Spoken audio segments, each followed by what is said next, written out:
You are now listening to Out of the Blank.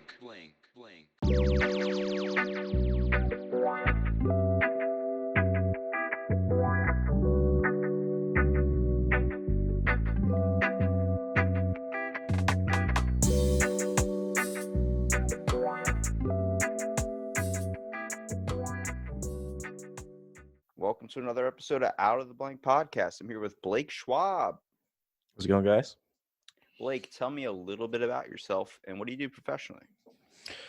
I got a full-time desk job in the construction industry. I'm like a production manager. I do a little bit of project management, logistics, inventory management, shit like that, boring shit like that.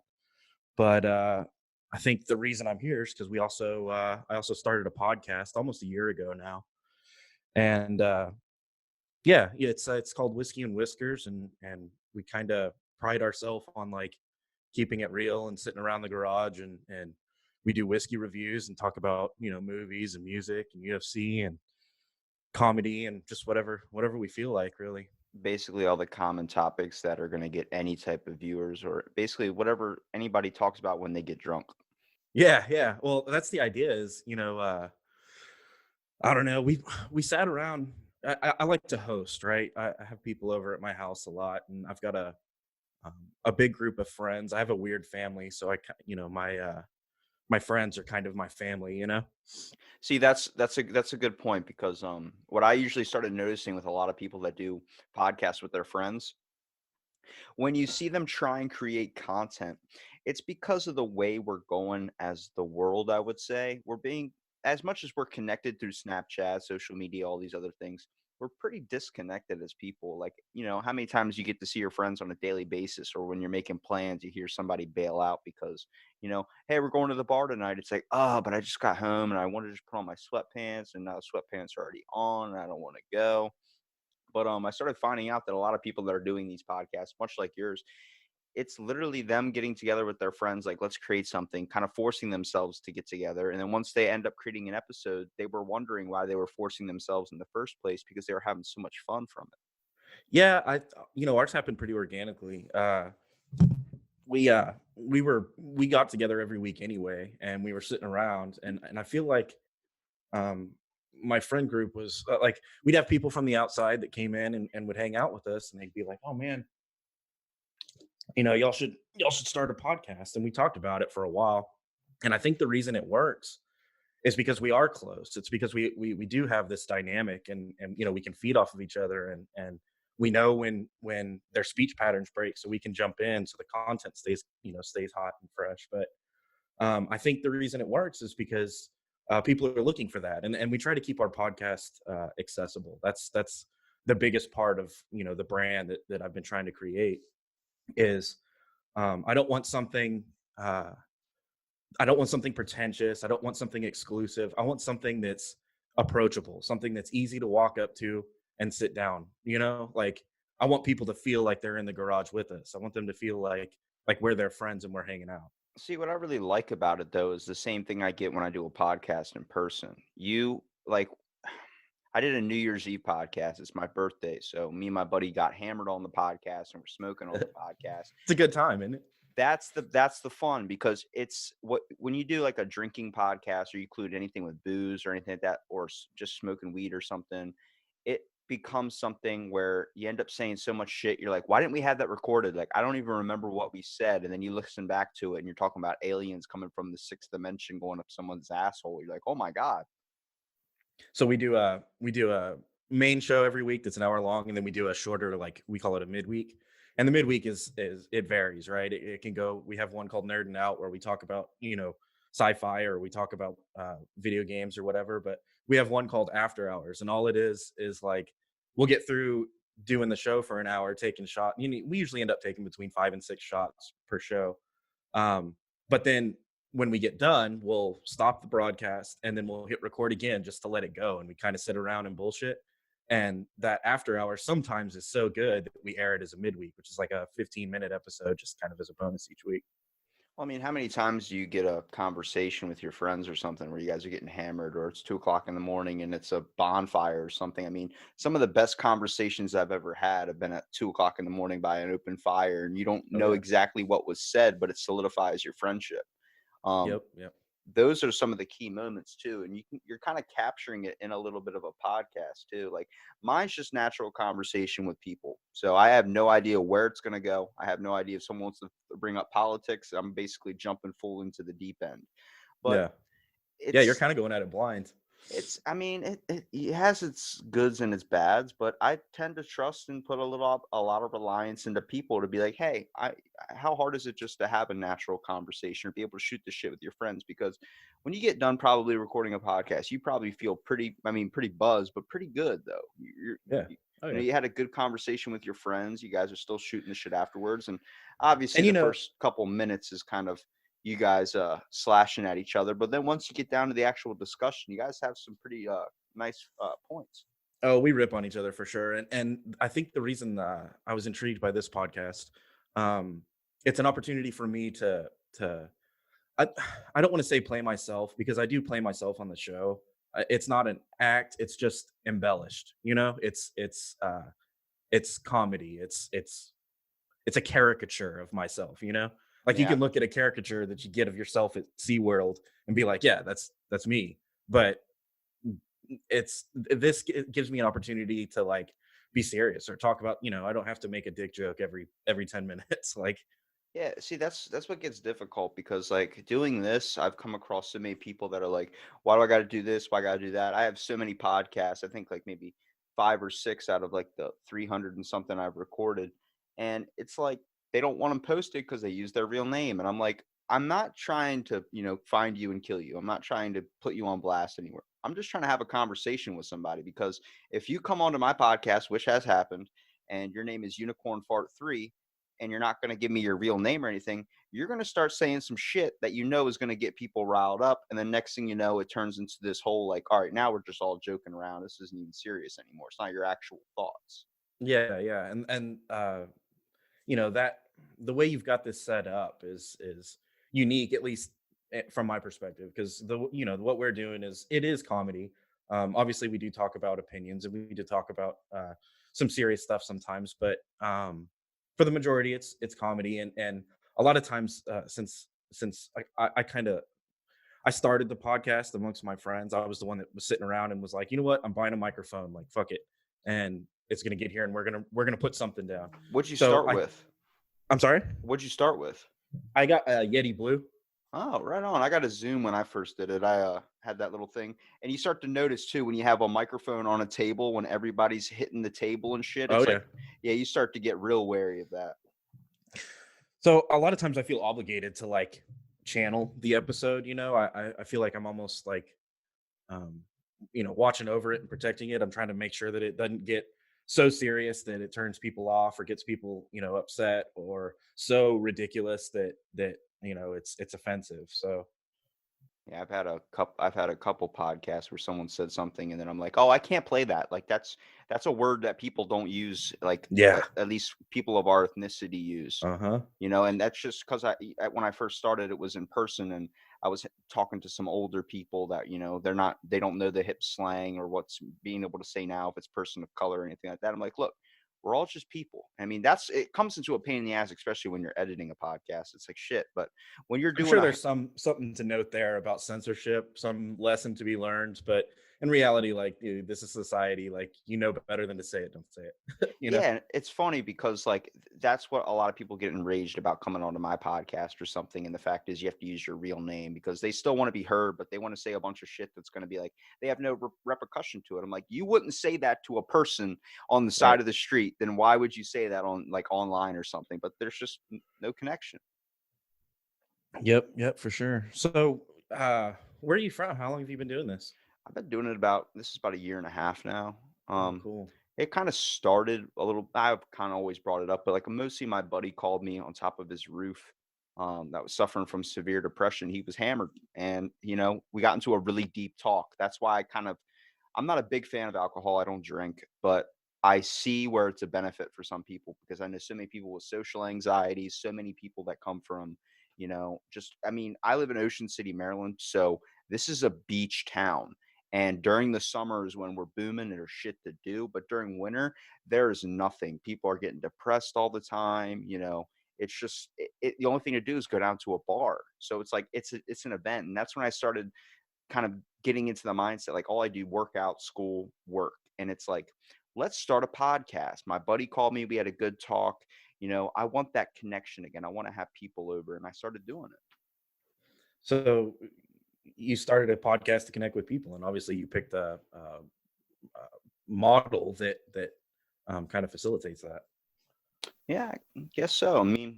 I mean, the best conversations I've ever had have been really, really late at night or really, really early in the morning, just like in our case.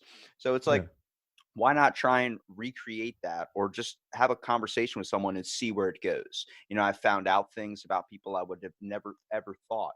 And I've heard some stories, and I've connected with so many people, and I love the feedback I get from it too. Much like yourself, like, you want to talk about doing a host position of a podcast. Everything, trying to keep everybody on track, and you know how hard that can get, especially when you're doing the type that you're doing. Hmm. Yeah, it can get kind of soupy sometimes by the end, but we have fun doing it. And again, I want people, I want it to be approachable. I feel like in the whiskey world, especially, I mean, you follow any whiskey Instagram, bourbon Instagram, whatever. Um, Everybody posts these real like pretty pictures of like a forest in the background and a special whiskey glass balanced on top of a bottle, and I don't want that. In their review, they talk about hints of vanilla and overtones of oak and peanutty taste. Dude, come on, man. Like, we're drinking whiskey, we're shooting it in a garage. Like, that's not us. I accept that there are people like that, but the majority of us, don't drink whiskey because it tastes good. So we It's we like came up with wine, when they yeah, sniff the wine glass, like, oh, I smell hints of yeah. salmonella. It's like, okay, all right, here we go. So we came up with our own metrics. Uh, instead of doing, oh, this is what it feels like on your tongue, and we do sweetness, crunch, bite, bottle, and drunkenness. Like, those are our metrics, and we only shoot it. We don't sip it, we don't swish it. You know we like to say, we don't sip whiskey, we drink it. We don't uh save whiskey, we shoot it, something like that. So If I had to yeah. ask you, what's your most memorable alcohol moment? I know that's a dumb question to ask because it's not like you Mm. remember it, but do you have one that sticks out in your mind? Uh, Probably not a moment, probably more like a feeling or a vibe. What that you can um kind of completely like tone out all like the anxiety and stuff. I find that like if I do a shot or something, like, I don't know, you just lose that nervousness feeling. yeah, I remember, so Texas goes from mountains to beach, one end to the other, right? And I'm from Texas. I live in Austin, kind of central Texas. So, we'll go down to the beach in the summer, and Port Aransas or whatever. And I can remember a time, like, I was down there with I'm married. This was before I have a daughter now, but this was before we had kids. And it was me and one other couple, and we hung out on the beach, and we cooked barbecue, and we drank whiskey, and uh, we played in the water, played in the like.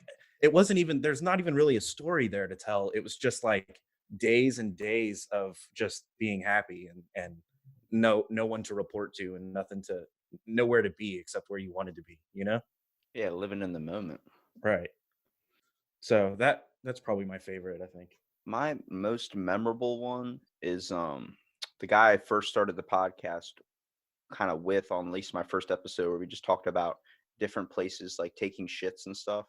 I mean, what your first podcast is like trying to find the basis of where this thing is going to go. Are we going to, it's finding its niche. It's finding what you're going Oh to yeah, you're turn just it into. stabbing in the dark. Yeah, so he does HVAC. I worked at a hotel, so it was like I've taken a dump in every toilet in our hotel. 11 floors, 100, and I know it's like 286 rooms, I think.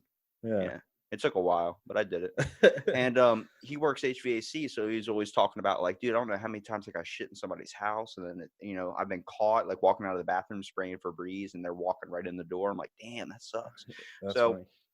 we ended up on my birthday. He bought a bottle of Jack Daniels, and we're sitting in his room, and his brother had passed away a couple of years before.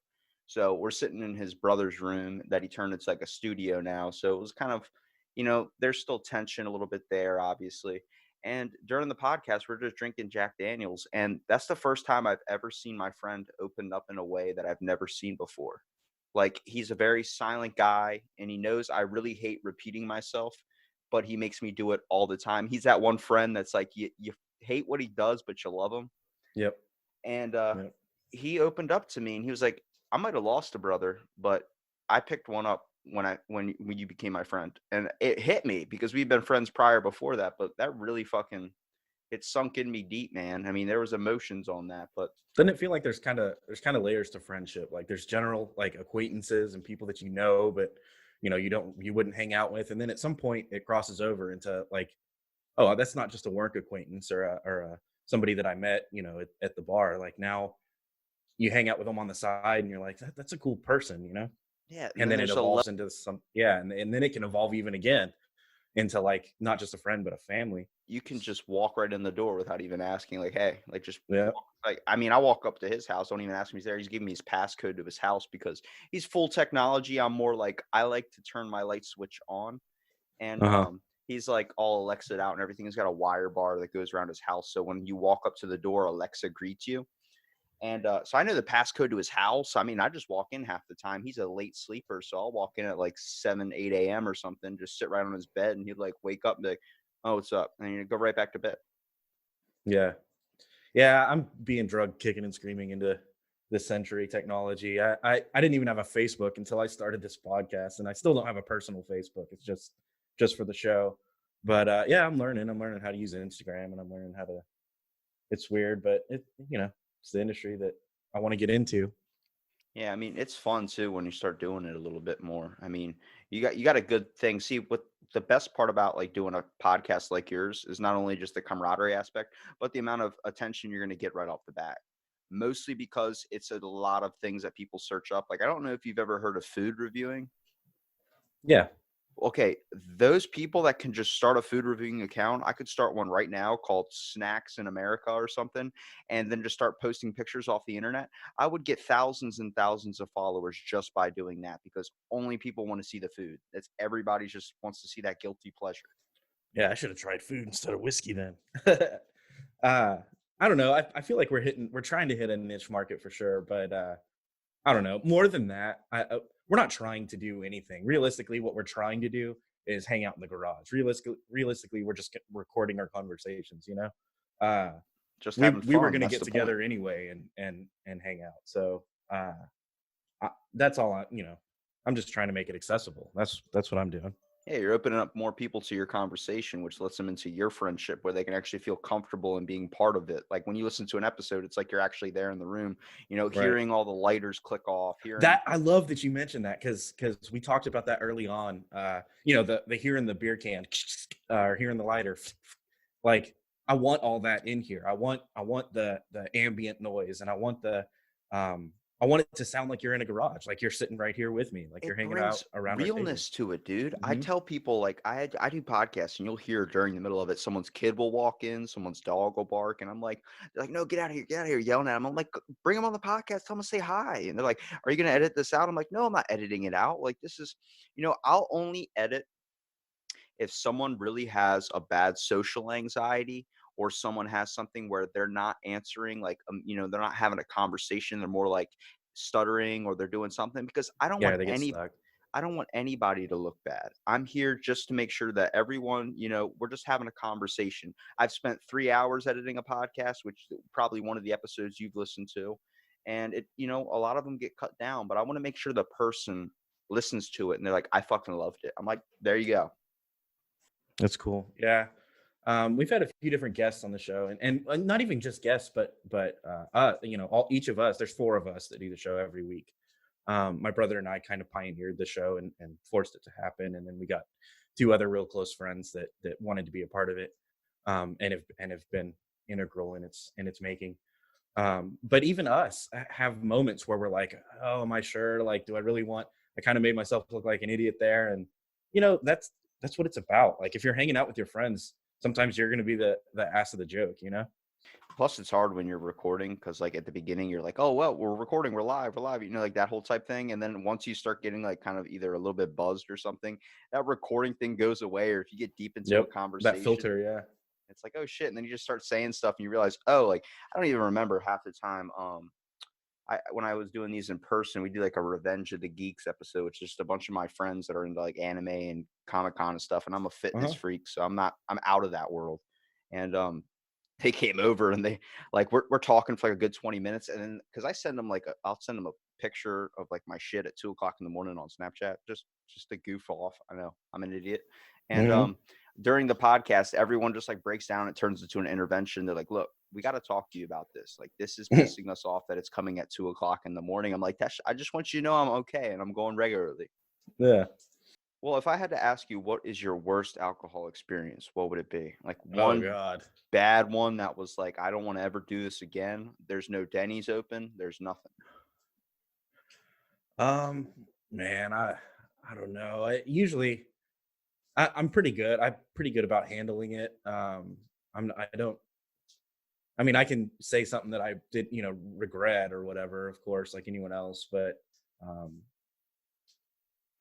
I think I think it would probably just be like a hangover, shitty experience. Like if you drink enough and you get a hangover that's bad enough, eventually it gets worse than just like my stomach hurts and my head hurts and I have diarrhea. Like eventually it gets to the point where it's affecting your soul, where you feel like you're because it's a depressant.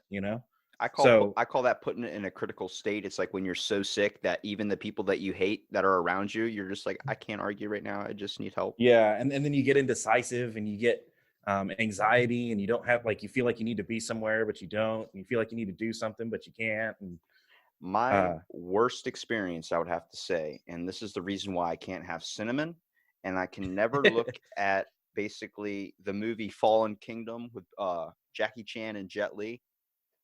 oh, okay, I know which one you're talking about. I haven't seen it, but yeah, I know exactly which one you're talking about. Okay, so I saw that movie when I was a kid in theaters, and then it popped up on Netflix, I think like 4 years ago. Hmm. And my brother gave me one of these giant bottles of Fireball, like the huge ones that you would share with a party. Yeah. And I can hard drink, and I could drink a lot and not get drunk. And I was drinking it and I was sipping it the whole time. So I watched the whole movie and was sipping it the whole time, sending my buddies Snapchats like I'm this far down, whatever. Not really doing a competition, but just showing them like, just sending Snapchats. Hmm. Next thing I know, the bottle's all the way down to like where there's only a little bit left. That shit, before your body recognizes that it's harmful, that it's a chemical, that fireball goes down really smooth, and then it turns on you, like you were talking about. Like once you indulge that itch or whatever, from then on you're like, nope, can't drink fireball, because as soon as you taste it, your stomach's like, I know what this is, I've been here before, fuck you. Dude, that Fireball hit me when I got down to basically the ending of the bottle. I got up. It hadn't hit me yet, so I was fine. I walked to the bathroom. Dude, I started taking a piss and I had a shelf. Like if you're standing up and looking at the toilet, Yeah. there's a shelf all the way to like behind me on the wall. And it's like just at like neck level. And I'm backing up while I'm pissing and I'm not noticing that. Like the room's spinning and everything's starting to get distorted. I Hmm. backed up, knocked myself right out, hitting that Oh shelf, no, dude. And I that's woke up on the scary. I woke up on the floor. My mom's like, "Are you drunk?" I'm like, "Huh?" And I'm like, freaking just getting up, walking to my bedroom, and just lay down, dude. The Deny next, it, you're drunk. yeah, the next, Deny it. look, the next 3 days, I went to the gym and I did nothing but cardio. I was Uh-huh. sweating nothing but Oh, that cinnamon. fireball you can smell too. You Oh, sweat it dude. out and you can smell it. If you cook cinnamon around me, I will throw up. I can't have French toast. I can't have anything because that smell of cinnamon was so strong when I was sweating it out that it steered me off of it. Yeah, for sure. But I mean, there's so many experiences too. Like it is fun. There is an environmental aspect to it. Like to get really a drink in you. I mean, it definitely warms up the situation too, especially like if you got a bunch of chicks over or something. It's like, hey, We have we're trying our new show. So the midweek is where we really try and do new things and see what works and what doesn't. Because it's 15 minutes. Like anyone can commit to 15 minutes of whatever. So we're trying this new thing. We're calling it Pass the Bottle. And basically all it is each of us have a minute. It stems from the idea of like sitting around a campfire and you've got the camaraderie or whatever, and you kind of each take turns. I don't know if you've ever sat around a campfire and you've got a bottle of whiskey or whatever, and you take a pull off of it, and then you might tell a story or talk about something that you're into or whatever, and then you pass the bottle, and then it's their turn. uh, that's kind of the idea behind it. So each of us talk about something that's unrelated to the previous or next, and it's all just us. And it's an opportunity for us to kind of expose our character, like who we really are, not just on the show, but in real life. So we can talk about things that we're into. That's what I really like, because even trying to do this podcast, if you're playing a character, you can't keep it up for longer than an hour. Mostly it ends Yeah. around the 30-minute mark. People start to kind of show who they really are, because it Yeah. gets hard. Like if you're playing like a joking character, same thing with alcohol. After you take a couple sips, everything's like you forget totally what you were trying to play as, and just the real stuff starts coming out. Yep. You start to find out shit about your friends too that you can start to use later. Yeah, write everything down, record it. That's why we record it. See? Do you guys usually like get delivery food afterwards? Like I feel like that would be the main thing towards the end. I would want like takeout or something. Again, I like to host. I like to entertain. I think I came from a broken family, so it's real important to me. Things like, um, you know, I want to entertain. I want people to feel comfortable. I want people to have food. I got into barbecue a while back and kind of hit that full force and realized I wasn't that good at it. So at least not at a competitive level. I'm a really good backyard barbecuer. That's not the same as being a competitive barbecuer. He said Blake has finger sandwiches. Yeah, I try to, this last weekend we watched the fights on ESPN Plus, and I smoked a 4-pound salmon, a chicken, and a sirloin steak, and we chopped that up. And I don't do like everyone make a plate, the sides are ready. No, like it's a spread on the island, and I cut everything up into little bite-sized pieces and you eat it. That sounds delicious. I mean, I definitely want to go to that podcast in person. E- every time every time I fire up the smoker, I have to put salmon on it, because why wouldn't you? Like there's space, and you could have whatever you're having and smoke salmon. Yeah, I can't eat red meats and stuff, so fish is like my primary thing. Yeah. Well, when it comes to like, how do you choose your alcohol? Like, how do you choose which episode you're going to do? Do you base it off just the topic that you guys want to discuss? Because, I mean, you're No, not going spontaneous into it, right? You're not just like randomly like, hey, man, why don't we talk about this? No, you're more like trying to probably think of it that day or something, or maybe planned it out. no. So I there's a little bit of planning, not a whole lot. Honestly, the way it works is I have I call it the magic box in the garage that's just full of whiskey, and um it's probably got 5 or 6 bottles in it at any given time. And I know I generally decide like that day before the show which of those 5 I'm gonna do. So like, for instance, if it's 4th of July, I might pick one that has American in the name, or you know what I mean? Something like that. For Labor Day, I did Southern Comfort. And for like I try to keep those I try to make it hit hard. I try to make it relevant, but sometimes again, going back to that, I try to make it accessible so that everyone can approach it. I, I don't like the idea of only doing nice whiskey. So at the very beginning of the show, it seemed like I was buying a $60 bottle of whiskey every week, just because I felt like that's what people wanted to hear. And before long, I was like, no, like most of the time, people aren't buying this $60 bottle of whiskey. Most of the time, they're probably buying a $20 bottle of whiskey. So I really try to go up and down. One week it'll be gone all the way up to I've spent $120 on a bottle before, and then all the way down to like 11. So I really want to, and we grade them all equally. Obviously, it's hard to compete at an $11 bottle versus a $60 bottle, but it seems like the sweet spot is kind of around between $30 and $50. That seems to be the most bang for your buck. You're going to get a tasty whiskey that doesn't break the bank. We did a YouTube video. It was our first YouTube video. We took our 5 whiskeys that we had it on our list and in our studio, top 5 favorites, and my brother and I blind taste tested them. So that was a lot of fun. It was unexpected. I kind of knew like that they were all going to be good, and I kind of had an idea the order that they were going to fall in, but like my number 1 was not the one that I thought it was going to be. Dude, you got to play a drinking game on your podcast. Yeah, we did we did quarters one time, and we just didn't have the technology yet. Like I feel like it needed to be edited a little better and it needed to be shot a little better. We didn't have cameras.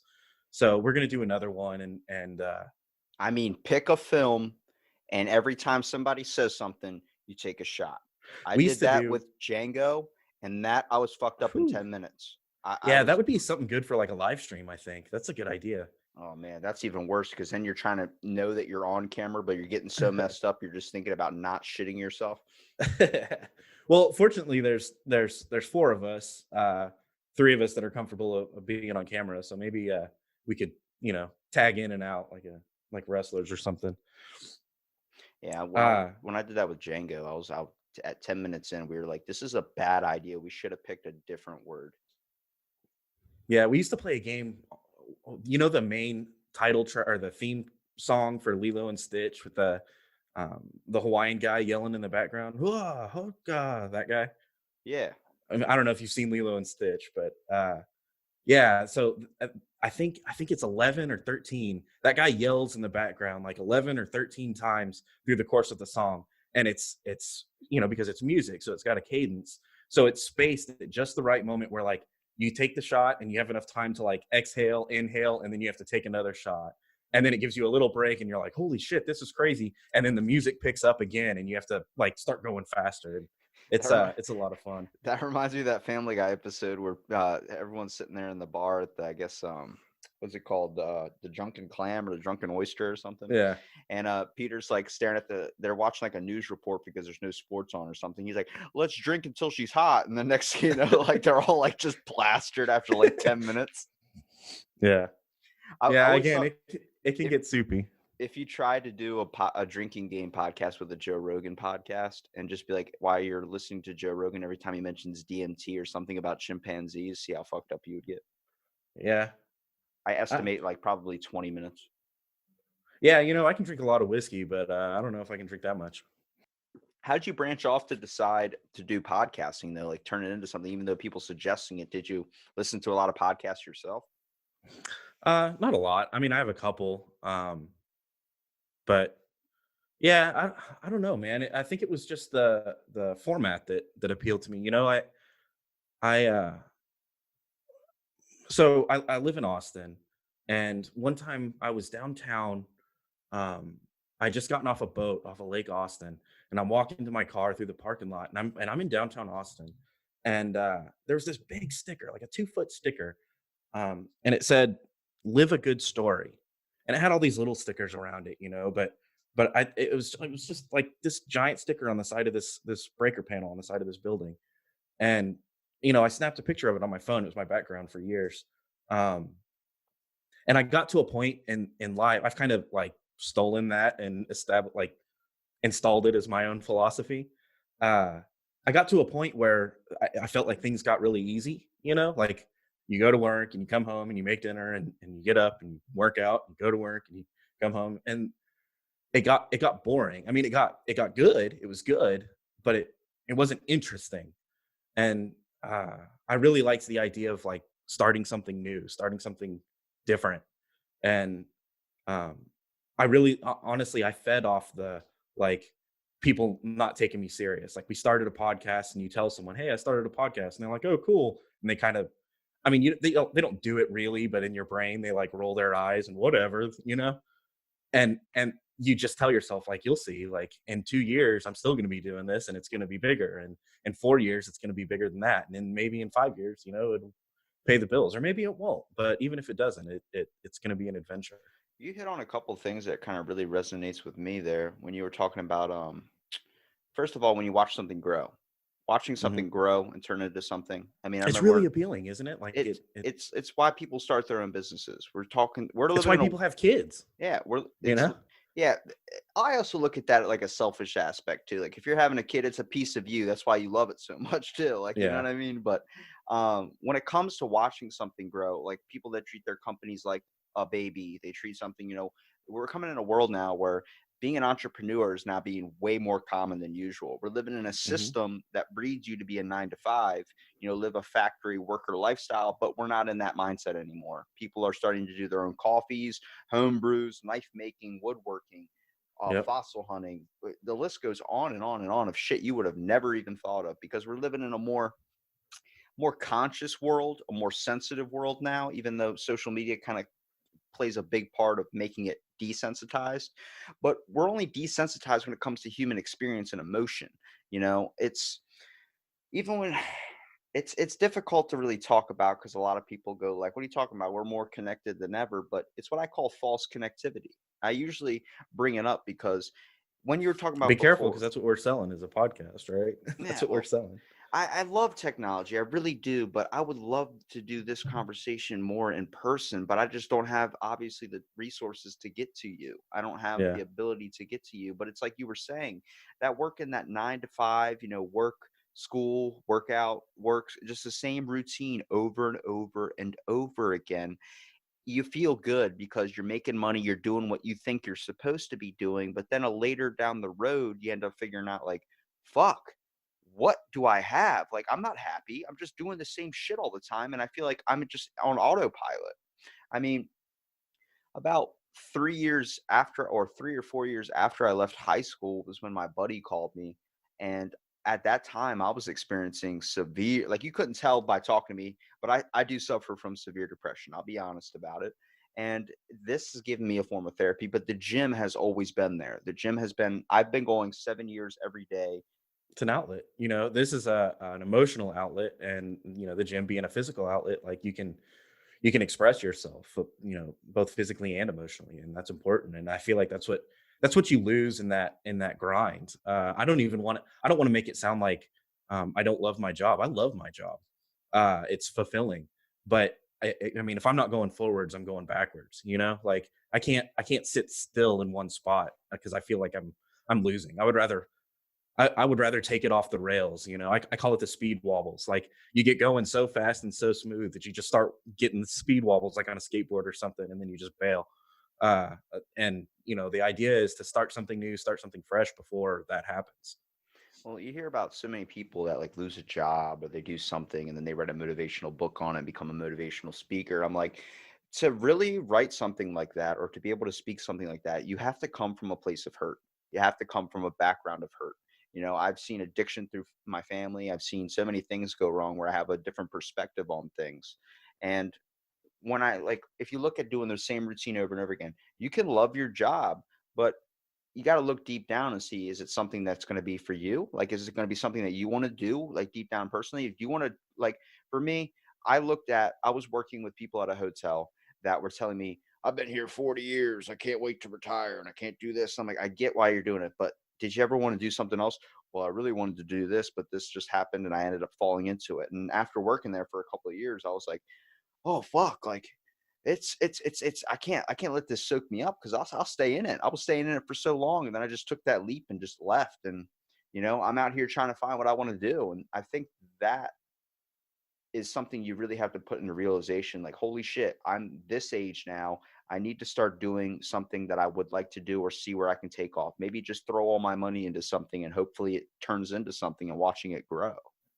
Yeah, I don't know if I like the age thing. Like, that's a construct. Like, there's no hurdles that you're supposed to be at by this age and that age. Some of the happiest people I know. I knew this guy that graduated UT. He wanted to be a marine biologist, and he got a degree. And then, instead of like going and making a career, he went down and became a lifeguard on the beach and rode jet skis, and that's what he loved. Like, that's who he wanted to be. I would say that guy's more successful than I am, for sure, because he's fulfilled every day and found something that he loves, and pursues it to its fullest. So Coming from a jet ski guide's perspective, that shit's fun after 2 weeks, but then after that, it's like, I don't want to do this anymore. yeah, It gets yeah. pretty boring riding on a jet ski all the time. But when it does come to the age thing, like I'm saying, I looked at myself and I'm like, I want to have something for myself later down the road where I don't have to work every single day. I thought when I graduated high school, I was going to be like, I'm going to work 2 jobs. I'm going to do this and that and this, and I'll be Oh, fine. everybody thinks they're going to take over the world, right? I don't want to take over the world. I don't even want to be rich. I just want to be able to not have to spend any money, or just be able to survive. That's literally it. Like, I know so many people that are like, do you want to be scraping paycheck to paycheck? I'm like, I just want to be happy doing something where every day I wake up, I don't mind doing it. I can still live my life. I can still go to the store, get groceries, and do this and live in like a small cabin somewhere. I never want to be rich. I don't want to live forever, aiming for 26. The age is a construct thing. You're only as old as you feel. I mean, my dad has like basically a young child compared to me. He's in his 50s. So he's like, I'm only as old as I feel. Yeah. And that's amazing because I've seen him do a lot of stuff, and a lot of people are like, "Oh, you're your grandpa, you're that," and he's like, "No, I'm not. I'm the dad. I'm the dad." But you're only as old as you feel. It's very, very true. Me, if I'm living by that, I like to look at the number because after working out every day for 7 years, I feel like I'm 80 fucking six. I mean, I get out of bed, there's more pops and clicks than when you're opening up the dough whatever canister when you're making biscuits. Hmm. Yeah, this is gonna bring it all the way back around full circle, but believe me, I definitely understand like committing to something and staying with it. I've been doing the career that I'm at. I've started when I was 19, sweeping the floor, and I've been there for 14 years. So I hope that's gonna date me. But uh this podcast thing, I've been doing it for just a year, so it's still new and it's fresh.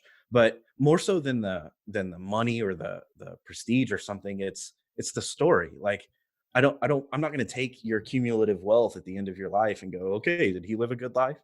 I want it to be interesting. I want it to be exciting. Like I want for me. I'm not projecting myself onto you, but for my story, I want it to be interesting. I understand for 100%, dude. I can totally get that. For everybody's different, right? Everybody's Hmm. got something. Everybody's trying to find what they want to do. And obviously, like for me, it was different scenario because I was like, I don't know what I want to do. Much like a lot of people out here don't know what they do. And Yeah. just like if you're having a conversation with someone and someone's looking at their phone the whole time, they're not even understanding what you're saying. They're just scrolling through their phone like mindless. Like, it's autopilot. I'm like, Yeah. I want to take that out. I want to figure out, like, a lot of people message me all the time on my phone or something. Friends, I have family call, whatever. I leave my phone. I mean, I'm barely on it half the time. Besides the Instagram thing for my podcast is the main thing that keeps me on it. That's like, but I don't like having it on me because I like going out into the world and starting to experience everything around me. I'm like, I don't know how long I'm going to be here. I could be killed the next day, you know? Hmm. And honestly, I really just enjoy conversations with people. And I mean, I was introvert for the longest time. I didn't want to talk to anybody after getting out of high school. I was like, all these people, like, everybody just called me annoying. And this goes back to what you were saying about using humor. I can Hmm. be very deep and very, very serious, but I don't like living like that. I like being happy. I like cracking a fart joke. I like doing whatever. You know what I mean? It's much more fun to be able to joke around, say something stupid than just be serious all the time because then that just brings in kind of like a negative energy. Yeah, for sure. Yeah, so it's some more context into why I started the podcast, and it ties in here. Um, when I like I said, I came from a broken family, a divorced parents or whatever, and I think contrary to most people, I was actually raised by my dad. I was estranged from my mom.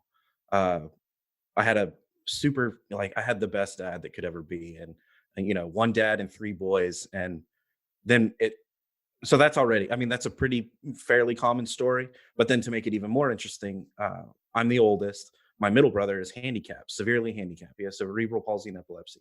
So I come from a single dad, poor family, um, dad and three boys with a handicapped child. Um, at at 19, fresh out of high school, so it stayed interesting all the way through high school because I had to help, like I had to have jobs and help with the brothers and that sort of thing. Right out of high school, I got the job that I'm at now, obviously way lower on the totem pole on the ladder, but I got the job that I had, and I was living on my own. And then my middle brother, the handicapped one, he turned 18, and so he needed someone to take guardianship of him. Um, Dad could barely, he's been holding his head above water for this whole time. So I went to court. With my mom and dad, where they were fighting over my middle brother, which I don't know why my mom was fighting for him at all, but that's a different story. Uh, and as soon as I like showed my cards and said, "Look, it's my intention to get him," my dad laid all his whole hand on top of mine and said, "Yeah, him. I'm backing him." So I got guardianship of my brother when I was 19 years old, and that made my story interesting for another several years. And once I got that figured out and established, and kind of hit that rhythm again. And it's like, all right, I can be a career guy and a guardian. And then I met my wife, and we dated for 5 years, I think, before we got married.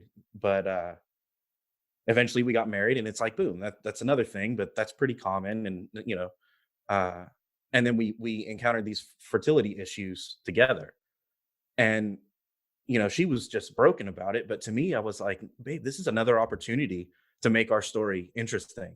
You know, this is another opportunity for us to do something that most people don't do.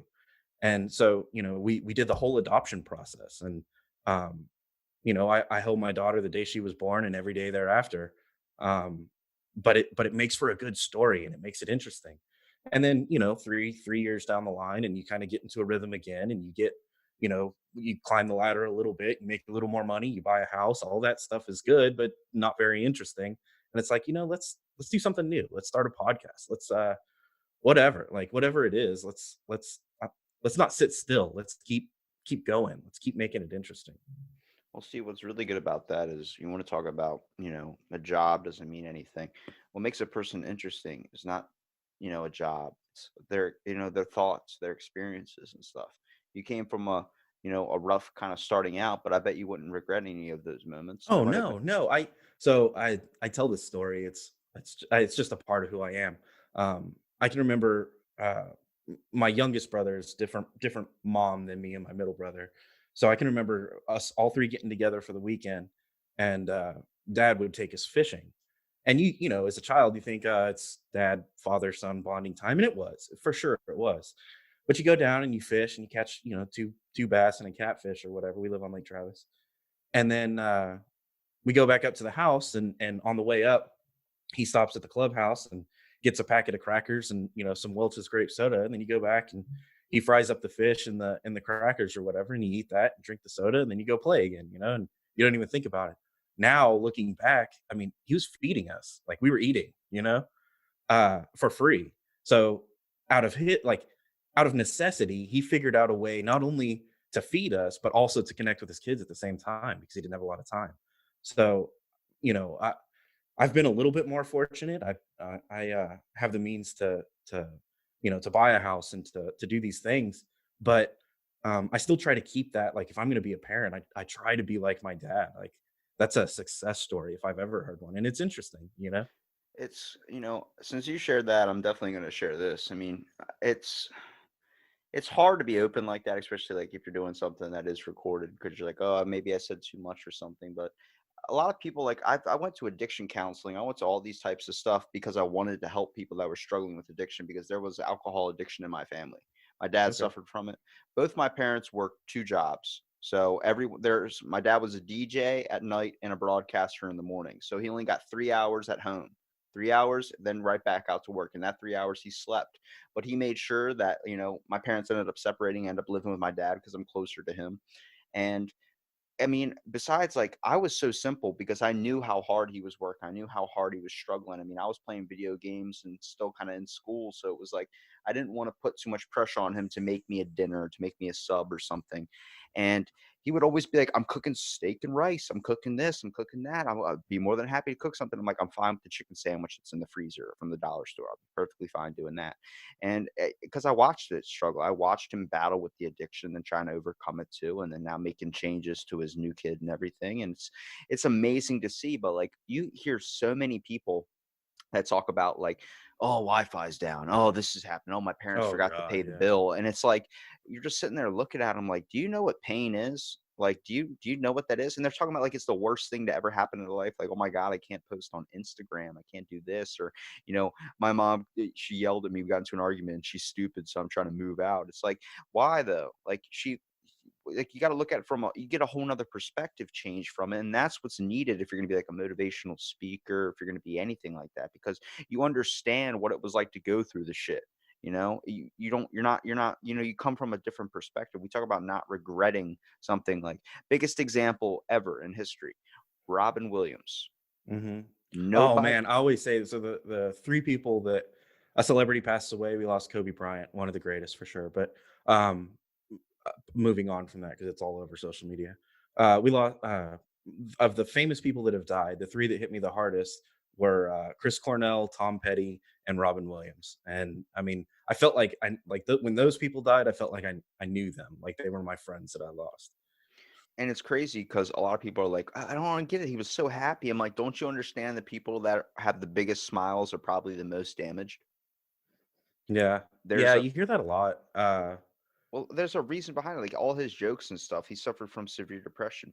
I crack jokes all the time, and even when I'm not in a good mood, but I suffer from some stuff. I was bullied all through school, calling annoying and calling fat to the point like I ended up picking up the gym. I That's was where I about to say found my outlet. that's probably why the gym resonated with you. And it's crazy because even when I graduated and I was just working out all the time, I got a six pack, all that type of stuff. I had people that made fun of me. I had girls that rejected me, all hitting me up now because once you graduate school and you start gaining some weight because you're not doing the sports you're doing or you're drinking too much like in my area, everybody's getting hammered. They're hitting me up Oh, that's asking, all over. That's everywhere. yeah, well, they're hitting me up asking me for like advice. Can I train them? Can I do this? And you would think I would give them the dickest response. I just say, you just gotta, be consistent. Here's what you can do, and then just makes a little bit of time to go there and put it in. I going 7 years or whatever is not just to show off or do a flex. It's more Yeah. like I'm trying to tell people it just takes being consistent. I've helped my friend lose 60 pounds. I've made up with like I've heard people that used to make fun of me where at a point I thought I was never going to talk to them again. I wish they were dead.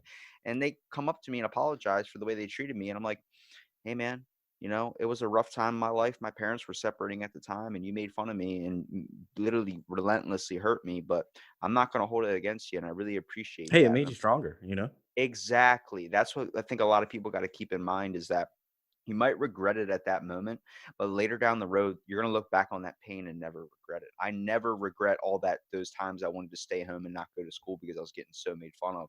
But I look back on it now, I'm like, that's why I picked up the gym. And that's when I stay consistent and I rely on myself, much like checking your phone in the morning. As soon as I wake up, Mhm. I'm putting on the shoes and I'm going to the gym. Yep.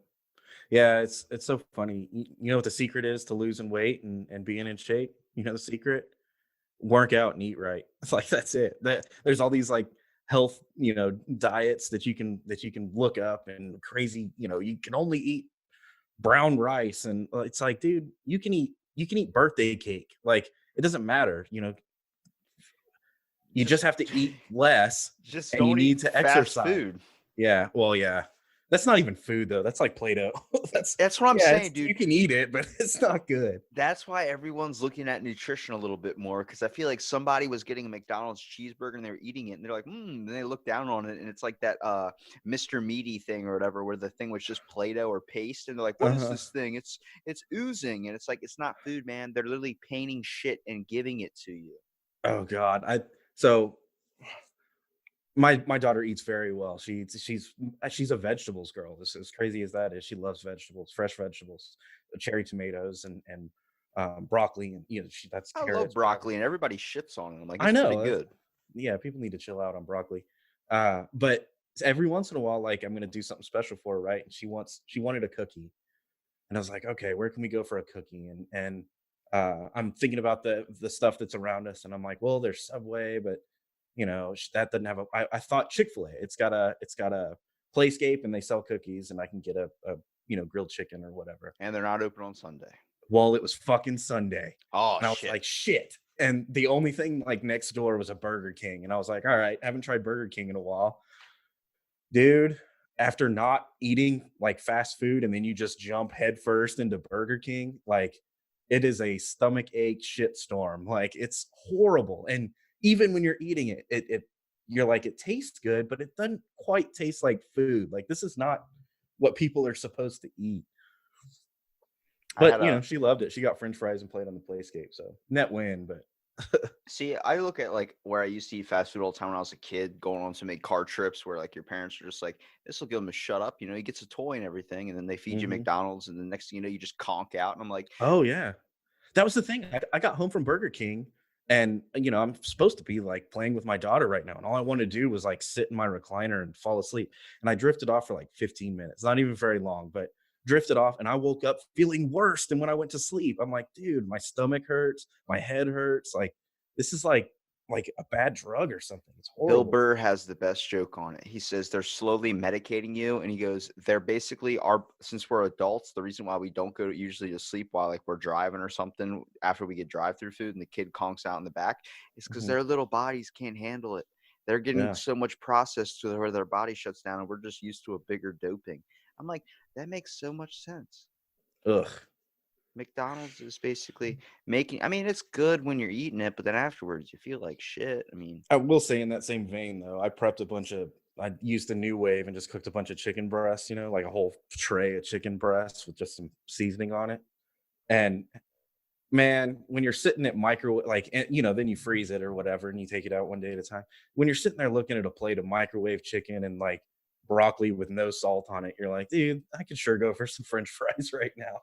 yeah, I mean, dude, I tell people like, add something. But you don't feel like shit afterwards. That's the trade off. Well, this is where people are starting to do barbecuing, and it goes into this whole competitive, and then it comes into a hobby, and it comes into all this other styles. You're seeing so many people become cooks now because they're older, and they get home or something, and they're sitting around the house like with their kids or something, and they're like, why am I not trying to experience this? And they're making amazing dishes, and yeah, it takes a long time, which kind of sucks. And the reason why you eat fast food is convenience. I mean, a mother of three, working 3 jobs or something, trying to feed her kids is going to easily go to the fast food section rather than go to the grocery store. But we're learning as a society. It's becoming weird because with the food review thing is becoming really popular because everyone's trying to live a healthy new 2020 or something where they want to go keto, they want to go this, and it's like you don't have to do all that. Just don't eat like shit. Yeah. You know, Exercise every once in a while. yeah, it doesn't take much to go out for like a walk or go get the mail at least. Well, I really appreciate you, Blake, doing the podcast, man. I want to give you here a minute at the end to kind of promote your content. Oh yeah. Whiskey and Whiskers podcast.com. Let me see here. I have some notes. We're on Facebook, Twitter, Instagram. You can find us on Spotify, iTunes, Podbean, Google Play, YouTube. We're starting to kind of dabble into videos. We do new episodes every Monday. We do a midweek every week. It's like a 15-minute episode, and it changes changes the content or whatever. We also have a web page, whiskey and whiskers podcast.com. You can find a link to every platform from there. So check it out. Is that your dog in the background, or is that No, that's rain. That's water. So this goes back to being in the garage and being a part of the environment, right? Like you get to hear the rain in the background. That's good ambient sounds. A lot of people Yeah. are. See, that's a big thing you got to worry about too.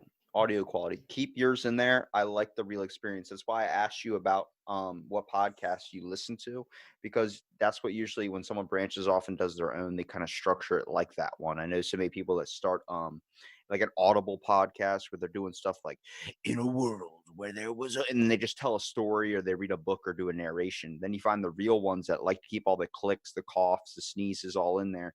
Those are the ones that listen to actual like live podcasts or listen to Yeah, one.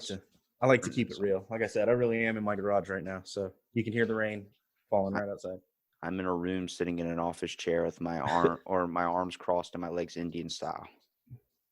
Hey, whatever works for you, man. This is how I do it, Navajo style, man. Well, I really appreciate you, Blake, coming out and doing the podcast, man.